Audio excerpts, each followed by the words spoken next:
Hi, everyone. Before this episode of Beyond Should airs for you, I wanted to take a minute to introduce myself.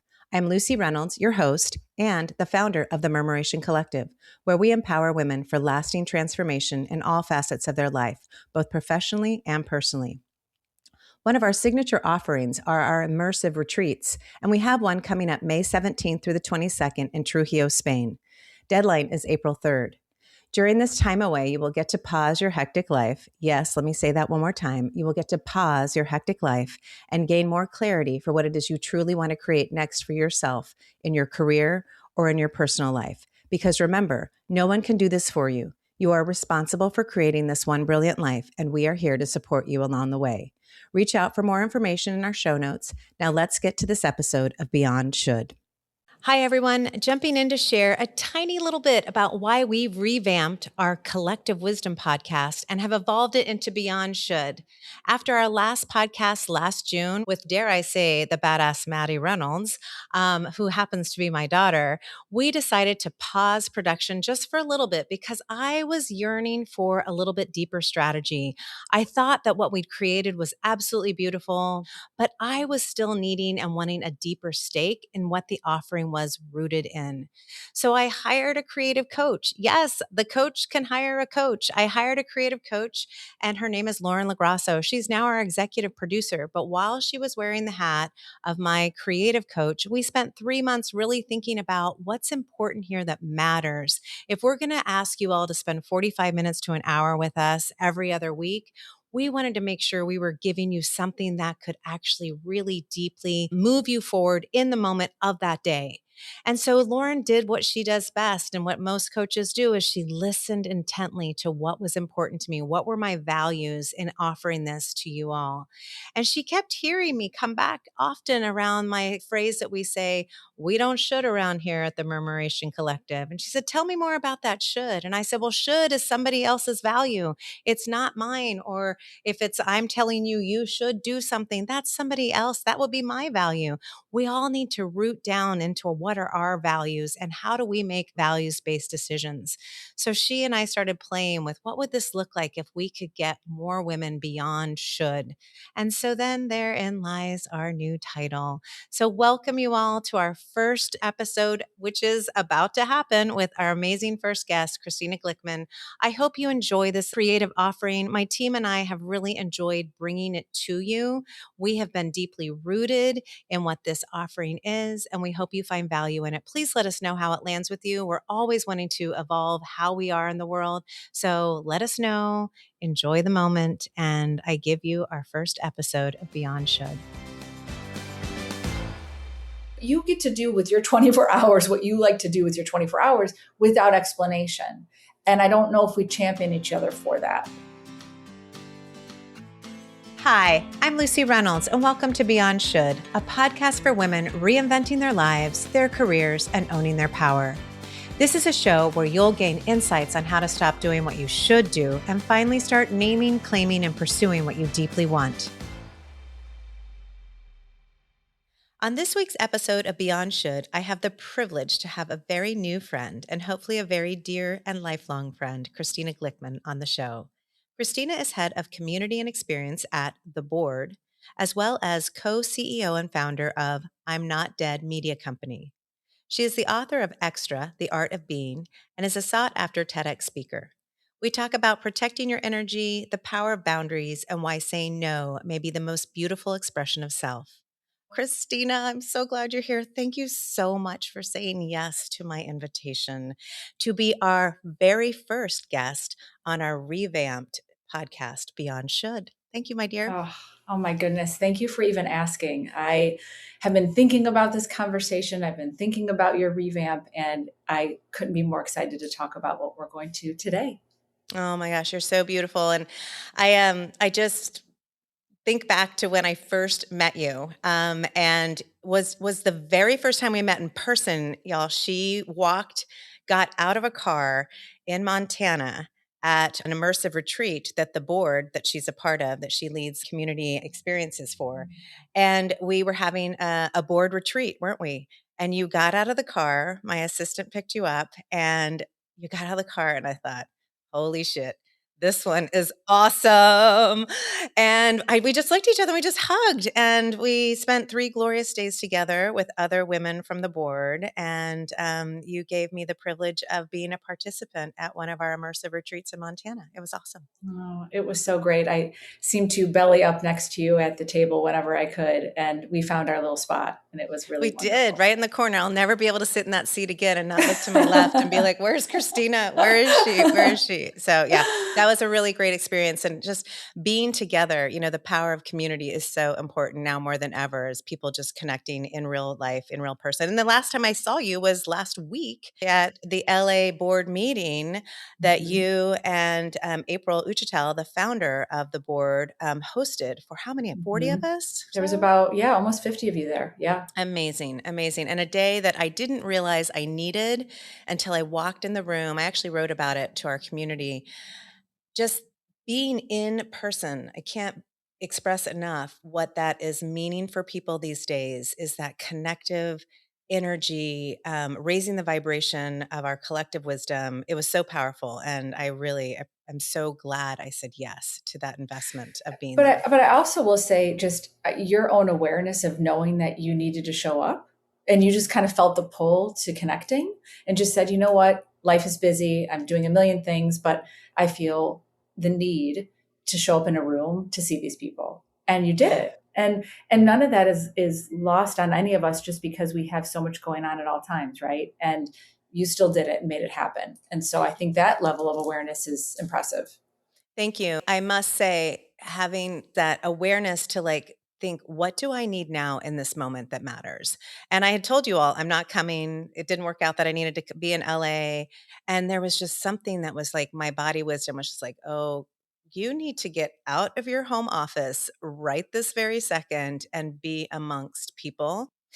Okay, so before we get started, I would love to know a little bit about you, your life, before we get into the woman who never ever understood a boundary in her life. I think you actually, when we were talking about this, told me that you often were a puddle on the floor most evenings. To somebody who, what I refer to as being a boundary queen, who gives 0 fucks if you aren't on board with her saying no. So, right? We'll get to more of that woman later. Yeah, it still actually makes me a little bit choked up when you describe me in that way, because I still don't feel that I have arrived at those adjectives. Yet I know that I have tried very much to get there. So before we get to that other side, I will take you back just a little bit. And I think that so much for us is hindsight, right? And I love aging. I'm 53. I think it's such a beautiful gift because clarity comes with it. So when I look back at my arc and my career, what I realize now is that I'm a maker. I'm sort of a hope injector. I'm a creative, and I'm just many, many things. I didn't know that at the time, because I think that most of us in our generation were steered towards one path. And when I look back now, I realize it were all the steps and all the pivots and all the things were the makings of me now. And it's one of those things that you wish you were a little bit nicer to yourself as you were doing it, because at the time it's like, I don't know what I'm doing and how is this working, where now, oh, I love the curiosity of like, I don't know where that's going to go, and I'm not sure why I'm showing up here, and I don't think I'm very skilled at that, but I can learn. And so I think the person for me before, which I'm grateful for, is that I actually always said yes to opportunity to try life on. Again, I didn't know I was doing that in the moment, but now I know that it really is just about trying it on, and that there really is no end. There is no, once I get there, there is no cap. There is the pivot to me is welcomed. And so my career arc has been, I've had my hand in many, many pockets, everything from advertising agency and client service director to, speaking, to author, to podcasting, to creative director, to, and in a weird way, it all makes sense to me now. It didn't back then, because people would say, what do you do? And even now, that's a tough question for me. But I'm proud of that. I think if I look through, my career as sort of being a portfolio career of all these different things that have added up to this woman who's sitting here today, yes, that was an important chapter, but it wasn't the only chapter. In fact, some were actually far more important in shaping who I am, that the world actually didn't even really give a whole lot of credit to or value to. But now that I look back, I did. And I think, in actually reading your book, you guys, you have to, I brought a copy with me today. And if you haven't seen it, you should pick it up. Extra, The Art of Being. And you talk a lot about I'm the one that matters. If I value myself, right, then get dressed for me, get dressed how I value, show up for my work on the day, whatever I'm doing. And if I value it, then that actually is the most beautiful expression of myself, like is to honor myself and every little bit that I do during the day and be appreciative of being able to get to do that. What are your thoughts on Yeah. that? I think that most of us agree with that sentiment. And so the way that I identify with that is I've spent years chasing titles. My ego needed it. Even when I look back as a few years ago doing TED, I really asked myself at the time, I think I needed it because I needed this badge to say that I did something important and something that a lot of other people don't do. And now look at me. Didn't I succeed? Because I'm a TEDx speaker. And the funny part to me is by the time TED was done and that journey for me, it's so cliche to say, but it really was about who I became in the journey. It was. By the time I got to that stage, it was no longer about telling people that I did it or, oh my gosh, look at me. What I have found is that all those outside validations that I really felt like I've been chasing my whole life now, they are all mine. Like I'm so proud of me. And it actually doesn't matter what anyone else thinks. I mean, I'm just as hard on myself as I am good to myself, but I don't feel like I need to show up and be performative. Or, I mean, I'll use the example of the retreat. I don't feel like, and I'm meeting new women and I'm coming out. And of course, there's levels of intimidation because we're human and all those things. But I just don't feel the need to prove to you that I am worthy of anything. I don't need to prove to you I'm a great mom. I don't need to prove to you I'm a great, brilliant worker. I just don't. I mean, I'd like you to think those things, but I used to just chase that validation and it's just a never ending pursuit. And so now when you disarm yourself and you drop those things, you just have a more peaceful life. What's one nugget of wisdom to not chase the title? Yeah. First of all, I don't know if I'll ever fully stop either feeling those things or chasing those things, but they don't interrupt my life now and dictate how I lead it. So I think there is a difference. It's me being very aware that, oh, I've shown up in this room. I'm feeling that urge to show that I'm good enough to be here. And then I kind of like quiet it down a little bit and get real. And I don't know if it's any words of wisdom, but I think it's just, I always say auditing your life. And so like, what's your North Star? Like, what do you want? It's as simple of a statement as what do you want? And then how are you going to get there? And so if you aren't clear with what you want, it's really hard to get there. And I don't mean there because again, I don't think you end up in a destination. I think it's just we are allowed, if we are lucky enough to be alive, to have movement every day to get us from A to B. So once I really realized that my North Star and what's important to me and where I spend my time has nothing to do with what somebody else thinks of me. Also, the consequence of whether or not they're successful or not successful, again, has no bearing on my life. And so once I really understood that all of those outside things that were dictating how I felt about myself had no real consequence to the things that are important to me, I'm like, I am wasting my time.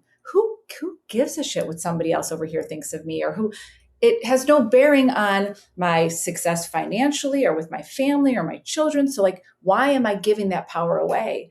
And again, I just feel like these things are cliche, but once you realize that you hold all the cards, good ones, bad ones, they are all yours. And we are responsible. We are not victims of our circumstance.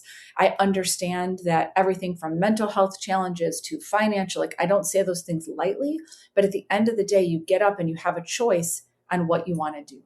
And only you can make that one. And I think why we go outside ourselves because it's easier to deflect or to blame it on something or this is my circumstance. But truly, it's really all on you. Most of our coaching is around helping our clients regain that power, that ability to choose their pathway forward.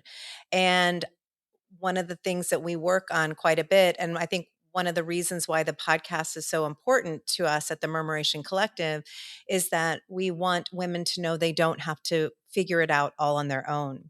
And I think as I look back at my younger self, I probably spent a lot of time frustrated, annoyed, shaming myself on like, figure out what that North Star is. Like I was all over the place. Like, where am I going? What do I really need and want? And so I love that you are, um, affirming the power to choose our pathway forward. And then what I would then add on is, and have people help you, right? That's the power of coaching, right? If you can take on a coach, tease out what that North Star is, allow yourself to get the junk out of your prefrontal cortex so that you actually have creative juices, serotonin, oxytocin, to actually think. And then, but the most important is to slow down.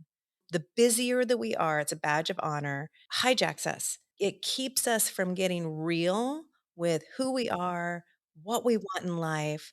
And it's in that moment of slowness and stillness. One of the reasons we created the retreats, quite frankly, is that we knew even in coaching, we couldn't get women to slow down their chaotic lives, even for 55-minute coaching sessions. Like the first 15 minutes of a coaching session is to slow somebody's roll, especially as they're coming in Zoom after Zoom after Zoom. So that's on retreat or going for a walk or somehow slowing your nervous system down to actually hear the voice inside you is like, what do I really want? And that actually evolves over time, doesn't it? Right? What I wanted 5 years ago is very different from what I want now. So yeah. I mean, you said a number of things that I gravitate towards, and one of is that if we don't quiet ourselves, we can't hear ourselves. And so that's why I'm shooting all over myself, because I've never even stopped to ask myself, what do I want? Do I really, we're running, running, running. And it's not until we get quiet. So we have to be plucked out of our daily lives, I think, to actually have that sort of centering, because it's not really how we run. It's not how we were taught to run. And so it's an intention that I think, one, it's a luxury and a privilege to stop moving. Most of us don't feel we can. And what happens if we don't keep at that pace? And that's why the power of whether it's a podcast or coaching or a retreat is that these shared stories, we give each other permission to kind of do these things. And we need it. That's why we need community. That's why we need, the other thing I will say that I think that I've now gotten really good at is that who do you surround yourself with? And very understanding the roles that people play in my life and I play in theirs. And again, that's a choice. Mm. Shouldn't just go do this because I'm supposed to. That's just like another level of pausing, reflecting, taking a moment. Like, do I want to lead my life like this? Let's go back to the Christina Glickman before boundaries were set. Who were you really before you understood boundaries? I think I was an extremely high performer. And I don't mean that I was wildly successful and sound like a douchebag when I say that. I just mean I always went for gold, right? No matter what it is you ask for 10, I'm going to give you 100. I'm going to be the first to show up. I'm going to plow through. Like I just was very high performing. And when I look back, the high performing was because I wanted to feel good enough. So when I achieve VP status or when I do this or when I do that. And so it was kind of this never ending attempt to be the best at something. And, looking back, that's why, I was completely exhausted because of the energy level of giving at that level every single day. And, it's funny now when you talked about that badge of busyness. And when someone says to me now, oh my gosh, you're so busy. You have all these kids and you've got all these jobs. I'm embarrassed. And I always say, please don't say that. Yes, my days are full, but by choice. And I love it. Like, I don't have this, like, I'm too busy to call you. Like I always say, if somebody says something to me, I always say, I'm sorry I didn't make time for it, because I'm not too busy. I'm not too busy to pick up my kids. I'm not too busy to call a friend that's sick. So, and that's okay. I don't mean anyone has to apologize for it, but I'm not too busy. I didn't make time for it. And if I didn't make time for it, why? So that's understanding the auditing of your day. But to kind of get back to your question about the before, I just didn't understand that my most precious commodity was my energy. I just didn't understand that was a reserve every day that I was giving and not receiving. I didn't understand that I had a choice of where to put it. So there are just many levels of the chase. And you're never going to be satisfied because I was chasing the wrong things. Yes. And to find satisfaction, right? I'll try and Mm-hmm. find it here. I'll try and find it here. Yeah. Giving and giving and giving it all away, but not returning any of it to self, right? Yeah. Completely. Yeah. I love that you have highlighted for us energy as your most important commodity. Mm-hmm. And when that's gone, what Yeah. happens? I mean, when it's gone, I don't get to be my best self. And so, what does best self mean for me? Number one in my life, do the people I care about know that I love them and I'm present and I am here?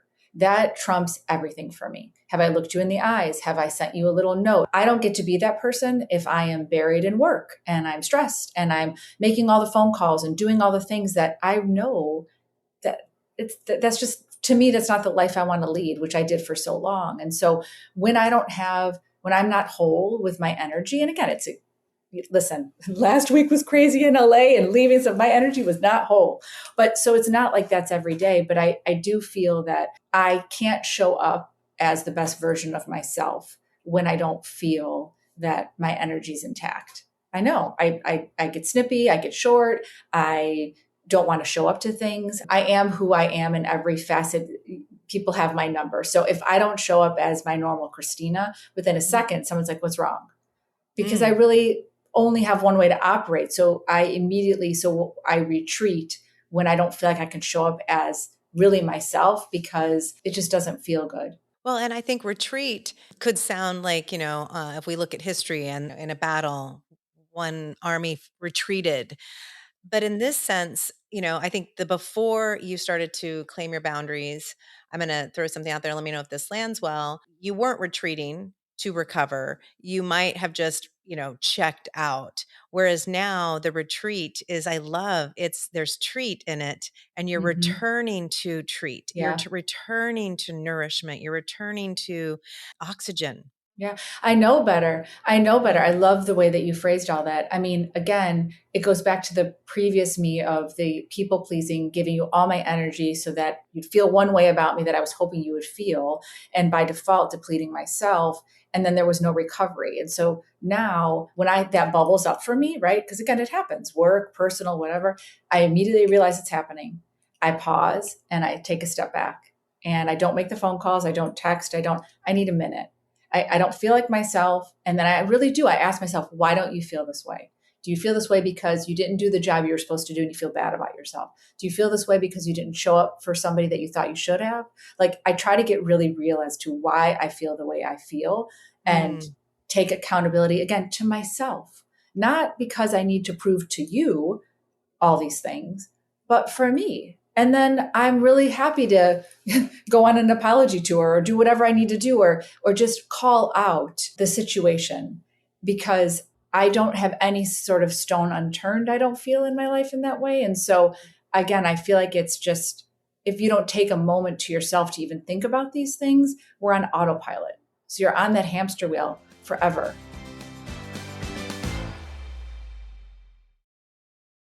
Hi, Lucy here. Hoping you're enjoying this episode of Beyond Should. I wanted to quickly jump in and share about one of the Murmuration Collective's signature offerings, which are our immersive retreats. And we have one coming up next, May 17th through the 22nd in Trujillo, Spain. Our deadline is fast approaching, April 3rd.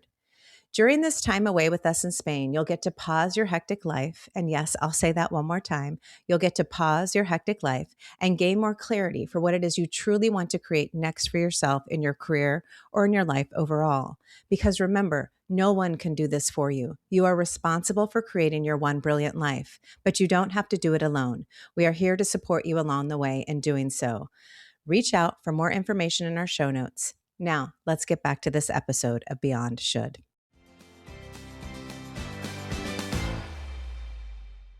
I love when you say, I then can call it out. In coaching, we refer to that in leadership coaching as we call that the leader from the field, right? And the leader from the field is a sensing leader. They're intuitive, and they're sensing and they're kind of bringing the awareness into their prefrontal cortex that something's off. They might kind of do a head heart thing. Like, is this something that I need to share out in the world to move myself and the group forward? Or maybe I've been making some assumptions. Maybe, you know what, I'll check in later. I can let it go. But if it is something that needs to be shared out, the leader from the field can name it. Hey, actually, maybe there was an encounter with somebody that you really love and it didn't feel right. You have the ability to name it into the space and clean it up right away because they are part of the relationship. They have part responsibility in the relationship. So it's the ability to also trust that others can have dialogue with you. If they can't, then that's new information and data for us that maybe we don't go there again next time, right? That's just a data point for us around how, well, boundaries, around our boundaries that we set. But I love that you bring in this intuitive sensing, feeling, Christina, into this new way of being in the world and checking in on values, what's important, what am I saying yes to, what am I saying no to? What comes up for you when I say Yeah. that? Well, I think listening to your body, right? So we always know when something is off. And I always say too that, like, I'll use our friendship for example. If I thought there was something weird happening, most likely you did too. Like I always say to myself, if I feel weird, probably the other person does. So there's something happening here, and not to discount it. So it's the same thing for, your intuition, your whisper, your gut, like more than ever. I don't actually need to know why I'm feeling that way to accept that choice. Meaning, I don't want to attend something, or my spidey senses now have just continued to fine tune and I trust them implicitly. So I always feel like, yeah, I got your number. Like somebody shows me who they are. And again, not that the door isn't open and I'm some big jerk, but I feel like I'm really good at knowing maybe this person's not right for me, or I can very easily understand where they might fit into my life and how I could fit into theirs, and no longer have to be the person that's responsible for making everybody fit and everybody comfortable. And, I'm that person that walks into a room and I'm totally responsible to make this the most amazing place you've ever been. And that's the before Christina. And then me, Christina, now is, oh my gosh, I just come in totally disarmed, happy to be there, nothing to prove. And I hope that I can add value here to somebody. I love that. Let's go back to the Christina before. So Christina has four gorgeous children. Two are older and two are sort of, I'll just say like two Yeah, are above still in the 20 and two are house. below Yeah, 20. yeah, yeah, that's Um, easy.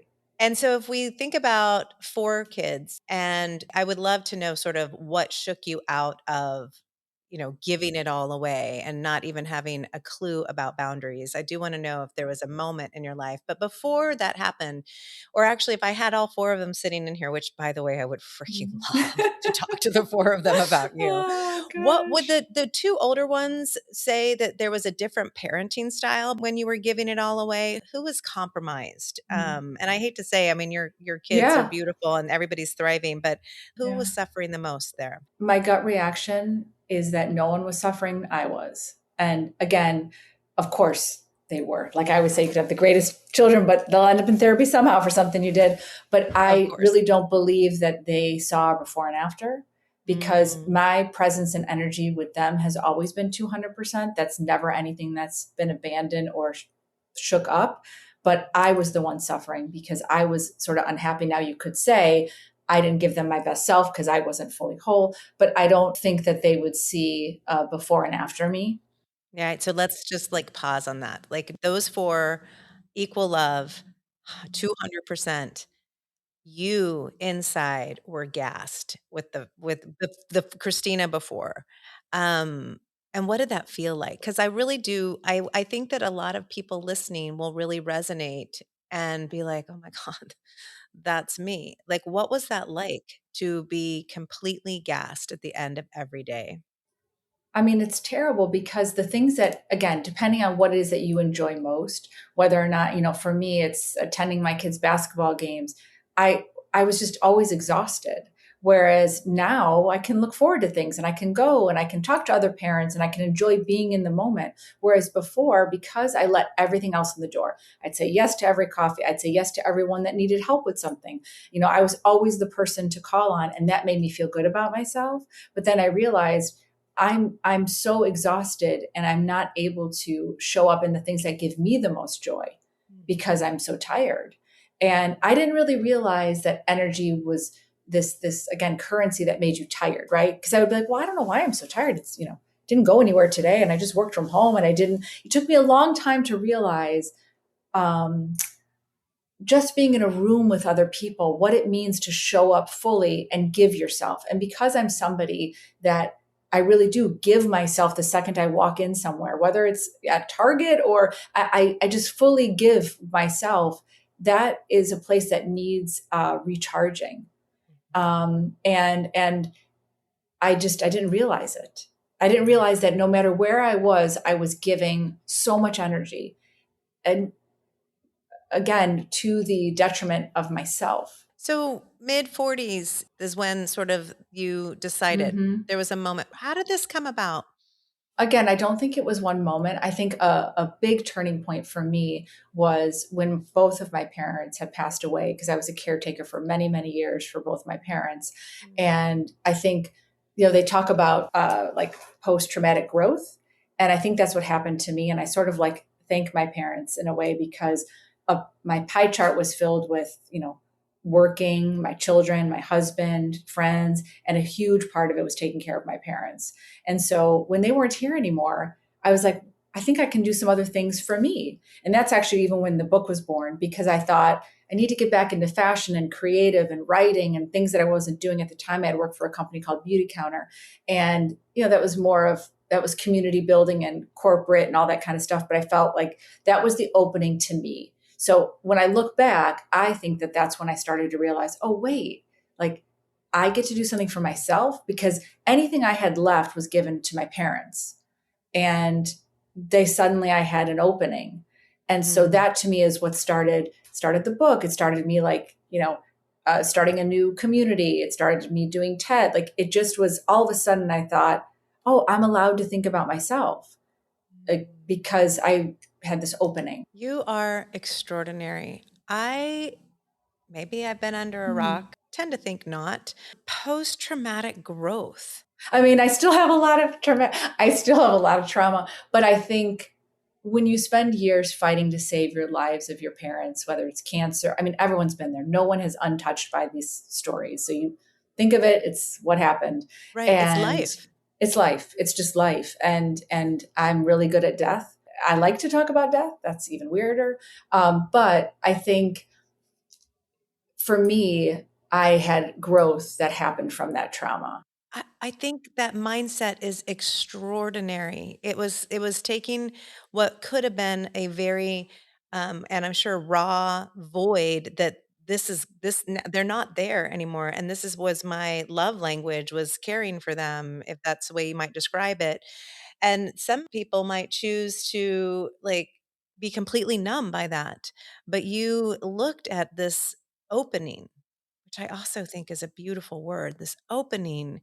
I almost think I love to use metaphors in my coaching, like when something, like when I open the window shades in the morning and the sun streams in, right? It's just sort of like, and what does the sun give us? Like it's just it initiates growth, right? So a post-traumatic growth moment is a really powerful way of looking at an opportunity. And you were like the person here that needs the growth and the nourishment and the sunshine and the vitamin D was you. Yeah. And I think, again, I like to give oxygen to things because I think it takes the power away. And I used to say for years that I feel guilty that my life became for me so much more enjoyable when I didn't have my parents here because of the amount of anxiety and stress of losing them that just debilitated me daily. And Mhm. of course, I would rather them be here, but I'm okay knowing that, my chapters and how I walked through that and where I am, I don't think they could be here and I could be doing the work I'm doing. I don't think it would have ever happened. Mm. And so like I thank them for that. I mean, I would have never done most of the things I did if they were alive.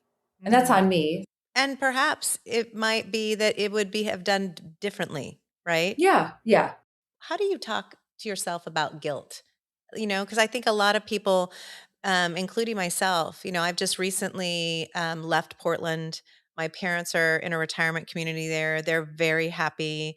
But Jim and I, moved away from Portland, and my parents moved up to Portland because we were there. Now, they didn't just come only because of myself. And that's some work I've done for myself. It's like, it wasn't all about me. They came up for community, and they came up because it reminds my mom of the UK.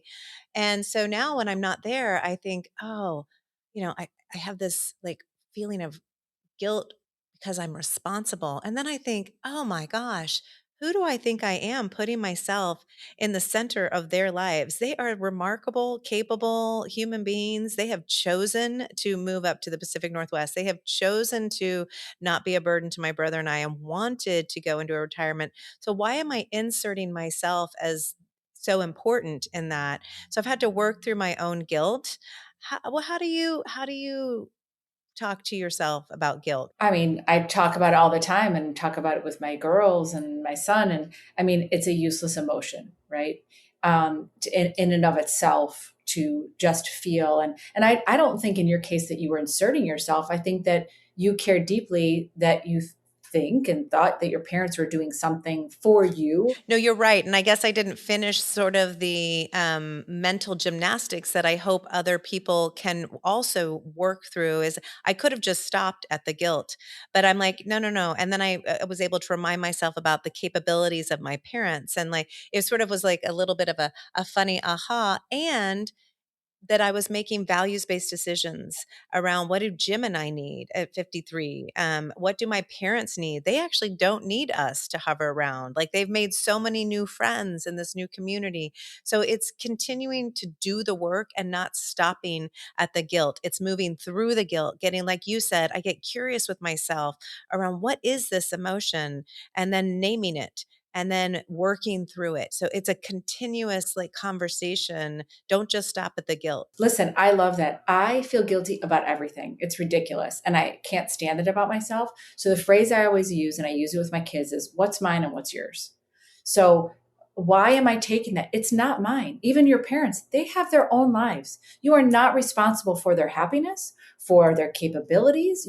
It is their life. Like, or your children's even. Like, what is mine and what is yours? And then understanding my role in it. And then I try to release the guilt. And again, it goes back to only I can release my guilt. You can't do it for me. You would be a good friend and say, Christina, you're great. You shouldn't, da, da, da. But only I'm the one that can carry that. And so I'm so good at feeling guilty for everything at a ridiculous level. And I constantly pause and I do, okay, what is mine to own in here and what is somebody else's? And then when I get clear on that, I can release it. I love that. It's in the release. Hi, Lucy here. Hoping you're enjoying this episode of Beyond Should. I wanted to quickly jump in and share about one of the Murmuration Collective's signature offerings, which are our immersive retreats. And we have one coming up next, May 17th through the 22nd in Trujillo, Spain. Our deadline is fast approaching, April 3rd. During this time away with us in Spain, you'll get to pause your hectic life. And yes, I'll say that one more time. You'll get to pause your hectic life and gain more clarity for what it is you truly want to create next for yourself in your career or in your life overall. Because remember, no one can do this for you. You are responsible for creating your one brilliant life, but you don't have to do it alone. We are here to support you along the way in doing so. Reach out for more information in our show notes. Now, let's get back to this episode of Beyond Should.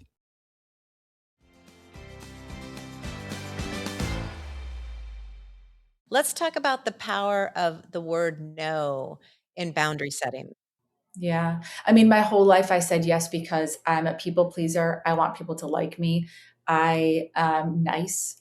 I'm all these things. And I just never wanted to say no because no to me means that I'm disappointing somebody. I'm not showing up, all these things. And I totally flipped it on its head now. A few things, which is I can say no, but also with a form of yes or maybe or a different solution. I can offer something else. I can also understand that my no is something for me that is a choice. And I think that once as a woman, you realize that things that were so programmed, we say yes to everything. Of course I can do that. Of course we can do that. And now realizing, oh, wait, I don't have to. And I don't get to only say no because I can't. oh, I can't do that because I have to do this, or I can't because I don't have the bandwidth. I just get to say no because for me, I don't want to, or I don't need to, no is a complete sentence. So I'm able to say, whatever. Thank you for the invitation. I can't attend. I don't need to tell you, my car broke down, my kid broke their arm, and, 10 other things. And that takes a lot of practice to not over explain. But I think that I'm also a quick yes or no now. I don't leave an extended maybe because that gives me anxiety. I'm not going to say yes and not show up. So if I say yes to be at a baby shower across the city at a terrible time, I will be there. So I'm not going to put that myself through that flaking out thing, because then I feel guilty because that's rude. I don't like who I am when I do that. So it's a quick yes or no in terms of what follows through with, again, does it help my energy? Is it where I want to be? I'm super protective of my time with my family.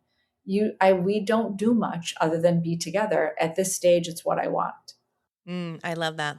You and I, when we were talking, I don't know, maybe we were in LA, we were talking about the power of no. And we both were talking about how to model that and then also how to receive a no from another woman. So if another woman tells us no, she can't, like you and I were chatting, we would love us all to be like, oh my God, so awesome. Thank you for saying no. I really appreciate that. Maybe next time. Like, let's model that and celebrate the no's. What comes up for you when I say that? Yeah, because again, I mean, this is what we talked about. We immediately, and with good intention, oh my gosh, you'll be so missed, or why can't you do this, or maybe you can make it work, or I can help you get a sitter, or what if you just come from 6 to 7? We are piling on the guilt to Yes. someone without knowing we're doing that, right? But instead, if you receive the no and you say, oh my gosh, thank you for letting me know, I can now plan the event, I'll catch you next time, or good luck to you in whatever you have going on, and not making, first of all, someone explain and make them feel that need. And we can do that for each other. And I think I might have used this example with you before. It's like when one of my kids was in a toddler community, the teacher came out one day and said, when you pick up Rocket and you say to her, I miss you today, Rocket feels bad that you were sad without her. Instead, say, I'm so happy to see you. And it changed everything for me because I'm putting my feelings onto someone else, right? So if I say no to you and you tell me all those things, it's suddenly about you. You're not really respecting, and you're assuming something else about me. And so I think as women in particular, it's, if we can start to do that more, it's kind of like, again, when my daughter is late and she's like, I'm so sorry I'm running late, I always say, instead, just say, thank you for waiting. Like, Oh, let's stop the beautiful. apologizing. And I do it 10 times a day. I love that so much. And I think that one of the biggest things from this conversation that I would love to invite all of us into is championing the no's for Yeah. our colleagues, our Yeah. friends, and not needing an explanation, but just fully being seen that you Yeah. have honored your value, your Yes. boundary at that particular moment, and that you'll come back Yeah. around Right. when it is in alignment. Absolutely. And just releasing the expectations that we put on each other. And also the explanation of why you can't do something. Your time is your time. It's a little bit like, a woman that decides not to have children, her free time is of utmost value and importance as a woman that's spending her other time with her kids. Like, you get to do with your 24 hours what you like to do with your 24 hours without explanation. And I don't know if we champion each other for that. It's like, well, why? You can do that. Can't you do that? I love that so much. And that I think is a beautiful should that we all get to shed is what society claims a woman's life should look like. And that when we meet a woman who has made different choices than we do, one, to just get wildly curious and like want to know her and get to like find out what her yeses are. And you'll see it because it'll be all over her nonverbal, the way she expresses herself. You will know when she is in alignment with her yeses. And it is so fucking beautiful. I mean, I think that it's, as you talk about the shoulds, it's like being programmed that I should show up for this life for you, not me. And once I changed that and realized that, no, I should show up for this life for me, like that's the should, and no one else, my children or anyone else, And when you can, again, I don't know if I fully can walk that, but I certainly try. Mm. What is one of the hardest no's that you've had to say or have gotten to say um, in order to be this woman here today? I mean, I think for me, and I think this is kind of a topic nowadays, but there's some family members that I'm estranged from, which is weird because I feel like my whole being is love. Like I just Mm. feel like I shoot rainbows. Like that's just sort of how I feel about life. And where I'm at today is that I, needed to protect my peace. And so saying no to, getting together or whatever it might be, which again is a very difficult thing because you should communicate with your family. You should show up for these things. You should be that person. But again, if the consequence is that I lose myself in it, something needs to change. And Mm. so for now, that's also my favorite statement. I always say, like, for now or for today, I need to protect my peace. And that's my choice.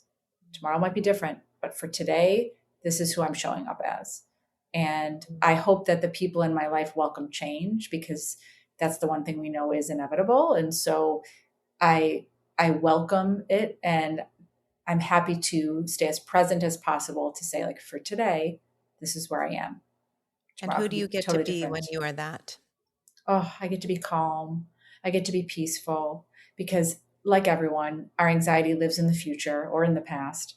And so I stop and I say, neither of those things have a bearing on what I'm doing. So for today, everyone I know is okay. Like, this is okay.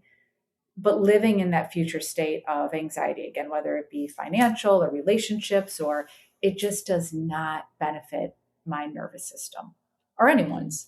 And we know the repercussions of that, from where, I mean, we get to live in a society right now where science is so advanced and that the guilt and the shame and the negativity actually shows up as disease and so it's not just protecting ourselves so we have a better day, it's protecting ourselves so that we have longevity, it's also modeling that for the younger generations below us, and so that they can see that we are vibrant, because we are holding boundaries that are healthy, that are saying yes to who we are and what we value, and that, yeah, give us vitality.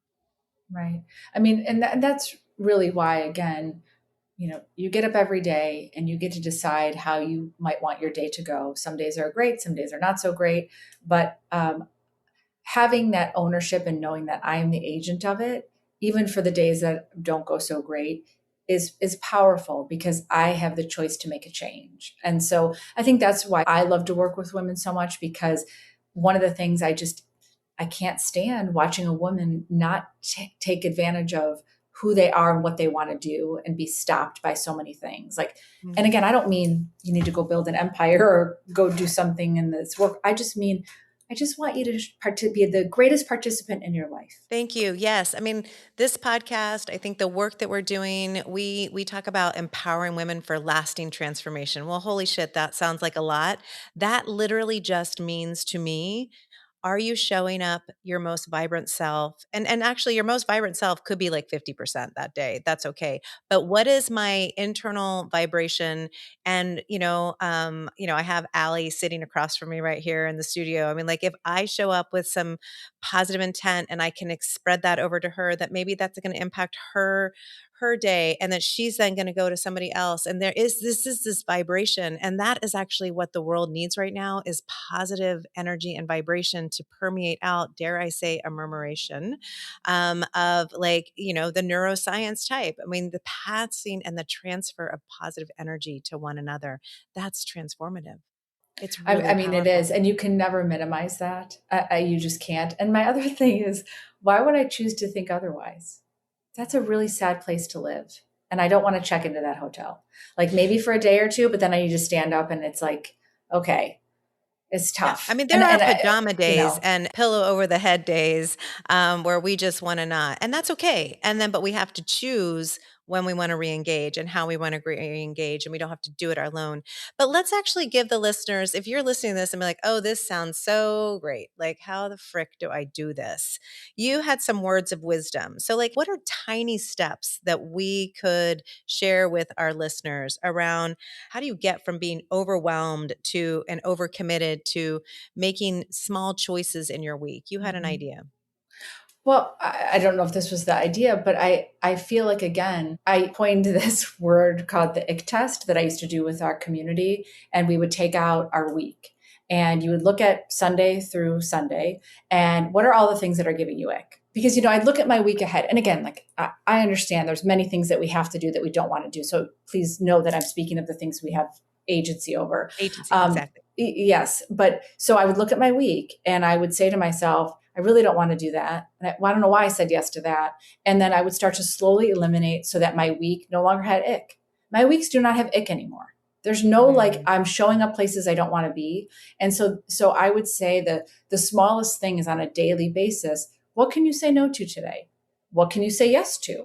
What is a small step? All these things happen in the most minuscule ways. I don't believe that there's like 3 steps to greatness and there's some big thing that happens. I just think smaller choices for yourself. Like I would never say you have to exercise the rest of your life, but like maybe today you say, I'm going to move my body today. Okay, great. What does that look like? And if you don't tomorrow, who cares? Do it again the next day. I think we put on ourselves all this pressure to make wholesale changes that we end up failing. It's a little bit like a New Year's resolution. Like, I'll like have a green juice in the morning and by 3 o'clock, I'm eating like a row of Oreos. Like it's too much pressure. It's like it's too much pressure to show up in that way. So I think it's about small movement. So what is it that you're working on right now? Okay, I'm overwhelmed. There's too much happening. Okay, then look at your calendar and take something off. You are not that important. I don't think you're a surgeon curing cancer. Take something off.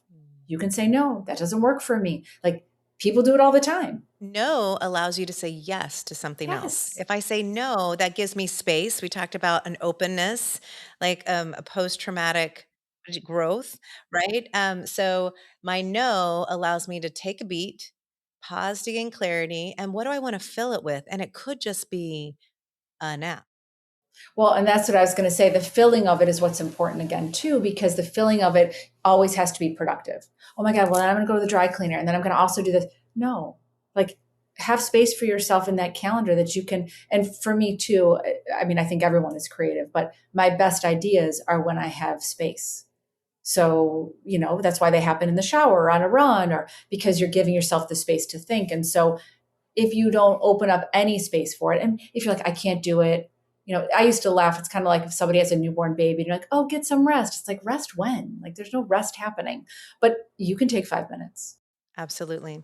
That's one of the reasons, again, why we created the retreats is to literally change someone's geography. And so I actually now, when I'm coaching with somebody, if they can't go on retreat and I'm coaching them, I'm like, get up and like move your desk to Yes. look out a different window. Yes. Or now we're actually starting to Zoom more or like go off camera and like we walk. Yes. We both are Love outside that. walking during the coaching. And it is in that moment of just reorientation that Agree. allows the prefrontal cortex to say, okay, what am I actually needing and wanting? Not a should, but as we all say, a should is somebody else's value. What do you want to fill that space with? What is your wanting? What are you yearning for? What are you hungry for in this moment? Because you've given yourself a beautiful expression by saying no and self love and self care. I get to say yes to something else. Yes. And I think that for a lot of women, either they kind of don't know what's next or what they wanted. Like there's a lot of indecision and, uncertainty, which I know can be uncomfortable, but it's definitely where the growth and that magic happens, as we know. And I've been in, the other thing I know is that everything is temporary. And now again, that I've experienced these chunks of time of uncertainty, I always know it's because I'm at the beginning of something new. Like I can feel it happening. And even though I'm not feeling good about it, I'm like, oh, I feel so bad about myself. And why isn't it? Why this is horrible? And I'm a total loser. And like, why isn't this happening? I would say, Christina, are you ever going to listen to yourself? You know the cycle. You're in this right now because you don't know what you're doing next. Take a beat, just stop it. Like you're annoying. stop it. And perhaps get excited about it. I mean, like, this is Yes. when I'm working with clients on what their what next is. We set the Yes. intention around what do you want it to be? And Yeah. oftentimes I hear somebody say, I want to have an adventurous mindset about this, or I'm kind Yes. of excited. Like, I'm Yes. now, like, once that excitement comes about, even if they have not a clue, they're trusting themselves and the process that they will eventually figure out what's next. And they've never let themselves down. If I don't feel like I'm coming alive, I question right away. I don't mean just one day, but like if I'm feeling like a malaise or like, okay, I know for me, I got to get out of my four walls and I have to go like, as a family, we've traveled over the holiday and I got to go to some exhibits that for me were just like mind blowing. And that's my creative filling. Or I have to just not even be in my neighborhood to go for a walk, but maybe go for a drive and then get out of my car and go someplace else. Like environment is so important to me. And so it's probably why I love New York City. Like I feel the most alive there. And so that's the other thing, which I would say is like, as you change small habits, where do you feel most alive? I mean, I don't know. And if you don't know, then try some things on. But I think that that's the thing, which is if that goes on for too long, I think that's why we get into a place of this sort of sedentary habitual and not a good way. And I know that about myself, and now I'm really going off road. But that's why for my next chapter of life, like I've talked to my husband, we need to go and do other things because I can easily be the person that would just like sit home and watch Netflix. Like I could see the walls crawling, like right, like I can see myself like doing that. So I know that about myself that I need to get out. I need to be around people. I need to be filled. Like you coming to the LA board meeting. Yeah. So what I'm hearing there is if you're feeling stuck, unmotivated, we would say in coaching that that is an indication that the values that you had and you were serving have evolved and changed because you are a human being and you're evolving and changing. Our world is evolving and changing. Different things, not so nice, are happening. So then we need to stop, pause, recalibrate, think, what is it that's going to light me up? And then we actually then start to create that path. We may not know exactly where it's going to go, but we're trusting ourselves. We're aligning with partners. We're talking to friends. We're thinking and gathering data points and to help make that. Well, Christina, this has been so amazing. We always end by asking our guests, what is one should you wish you had shed earlier in your life? That I should be someone other than myself. The most exhausting thing you can be is someone that's not yourself. And it is something that I think women, we carry so Mm. often of what it's supposed to look I'm like. supposed to look like you. I'm supposed to talk like you. I'm supposed to be as successful as you. I'm supposed to. So then we just take ourselves down, and you can't fix me. Only I can fix me, and that internal narrative. So that's what I That's wish I would have changed. Thank you so much for that honesty. And is there one should you've recently shed or that you'd like to shed in the year ahead that we can help hold you accountable for? I think that I'm trying to get better at I should help when someone hasn't asked. I want to help. Someone tells me something, I think I can help. They didn't ask me to help. They're probably just sharing. I probably could free up a lot of my own time by not saying, oh my gosh, well, I can connect you to this person, or maybe I can help you make that, or maybe just listen. What's mine and what's yours? Yeah, I should help them because I can. And the shedding of that allows you to almost like look at them in a new light as capable, powerful, that they can ask for it. And when they ask for it, it's going to be a beautiful gift to you because then they actually see what you have to offer. I love that. For the woman listening who feels like that exhausted version of you in your former life, what would you say to her right now? I would say try to do one thing that allows you to free up something for yourself. So say no to something so that you can open the door to something else. Start small. So if you're listening tomorrow morning as you wake up, look at that calendar, do the ick test, do one beautiful thing for yourself. Christina, thank you so much for being here Thank you, today. Lucy. I love everything that you share and all the lives you are changing and transforming, especially mine. Right back at you. And I'm going to end. You don't know that I'm ending this way, but Christina and her colleague have a podcast called I'm Not Dead. And I'm going to read what's on their landing page. Is that okay with you if I do Yeah, this? yeah. I'm not dead when I can't fit into my clothes, when I become a mother, when I age, when I change careers, when I leave a relationship, when I don't have kids, when I stay at home, when I eat at 5 p.m., when I do nothing, when I'm alone, I'm not dead. It's a beautiful podcast. I hope you all can check it out. Thank you so much for being the gift that is you in the world. Thank you for being my new friend and hopefully my lifelong friend. And I appreciate you very much. Have a great day. Thank you, Lucy. Wow, what an amazing episode with Christina Glickman. Oh, if I think about the one main takeaway, it would have to be the ick test. Look at your calendar at the beginning of every week and remove everything that feels icky, and then fill it with something that can re energize, fill your cup so that you can have more energy stores to have positive impact throughout the world around you. So that's what we have today. And remember, here in this collective, we ditch the shoulds. Instead, embrace your want tos and your get tos. Go out there, express yourself fully, and create the impact you wish to see in the world. And if today's episode resonated with you, please, I ask a favor, subscribe, follow, and leave us a review. It's the best way to support the show so that we can help our community grow.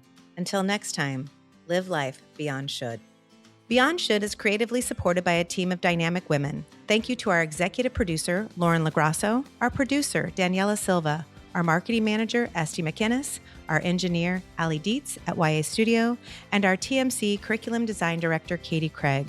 Without these women, we would not be able to bring you this dynamic content. Thank you.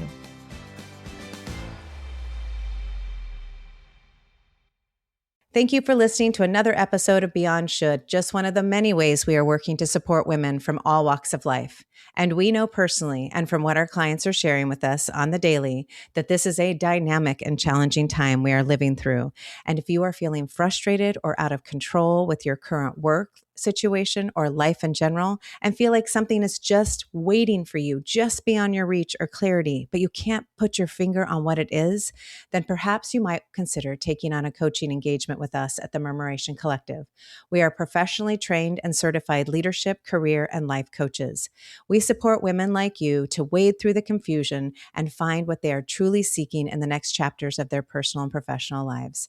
Our contact details are in the show notes. We look forward to meeting you, hearing your story, and seeing how we might be able to support you further. Be well.